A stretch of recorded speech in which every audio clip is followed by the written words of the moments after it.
सीता गीता थी दो जुड़वा बहनें, हंसती खेलती साथ में। नहीं पहचान कोई भी पाता, कौन है गीता कौन है सीता। फिर उनकी माँ ने बतलाया, जो हंसती खिलखिलाकर है वो सीता, जो मंद मंद मुस्काए है वो गीता। नमस्कार, मेरे चैनल रंजनार्थ हिंदी की दुनिया में आप सभी का स्वागत है। आज मैं आपके सामने मात्राओं के भेद का वीडियो लेकर उपस्थित हूँ। जिस प्रकार हम बहुत बार जुड़वा बच्चों में अंतर नहीं कर पाते हैं, उनके व्यक्तित्व को अलग अलग करने के लिए हम एक ऐसी पहचान बनाते हैं जो एक बच्चे में हो और दूसरे बच्चे में ना हो, ताकि हम उन बच्चों को पहचान पाएं। जिस प्रकार जुड़वा बच्चों में अंतर कर पाना मुश्किल होता है, उसी प्रकार मात्राओं में अंतर करना भी मुश्किल होता है। लेकिन हम उनके उच्चारण पर ध्यान दें तो यह मुश्किल काम आसान हो सकता है। हम सभी जानते हैं कि स्वरों का ही प्रयोग शब्द बनाते समय व्यंजनों के साथ मात्राओं के रूप में किया जाता है। इन स्वरों को हम भाई बहन के 5 जोड़ों के रूप में मान सकते हैं। अ, आ, ई, उ, ऊ, ए, ऐ, ओ, औ। हम इन स्वरों की मात्राओं को छोटी और बड़ी मात्रा के रूप में पहचानते हैं। इनकी ध्वनि लगभग समान होती है, इसीलिए लिखते समय इनका अंतर समझ में नहीं आता है और हम गलत मात्रा लगा देते हैं। इस गलती से बचने के लिए इनके अंतर को समझना आवश्यक है।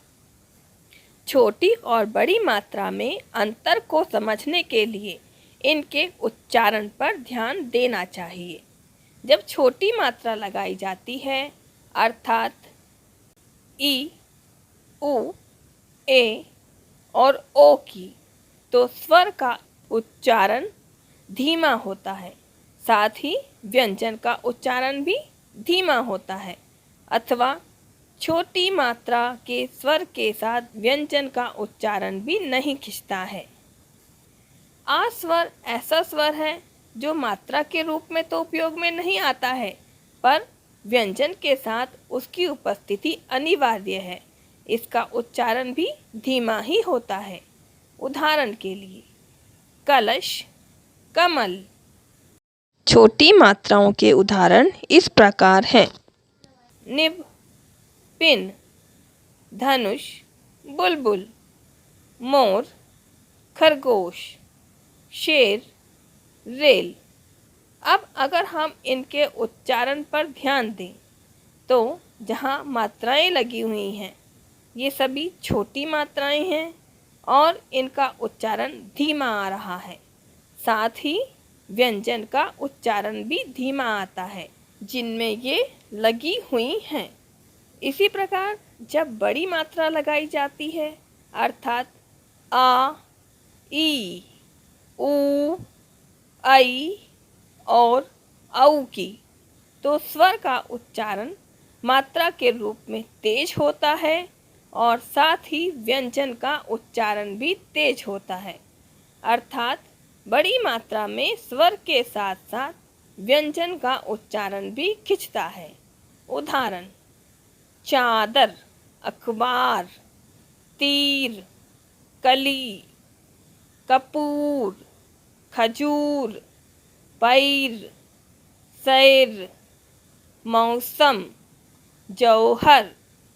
तो देखा आपने, जहाँ बड़ी मात्राएं लगी हुई हैं वहाँ पर उस व्यंजन का उच्चारण भी खिंच रहा है और स्वर का उच्चारण भी खिंच रहा है।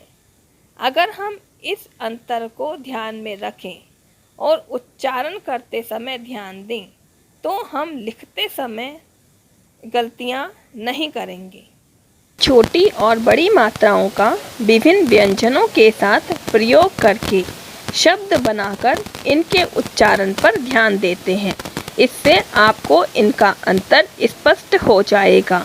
कला, काला, दिन, दीन, चूहा, चूहिया, मेल, महिला, नौक, नौका। मुझे उम्मीद है आप सभी को मात्राओं का अंतर समझ में आया हो। आप बार बार इनका अभ्यास करते रहिए और अपने मात्रा संबंधी गलतियों में सुधार अवश्य पाएंगे। धन्यवाद।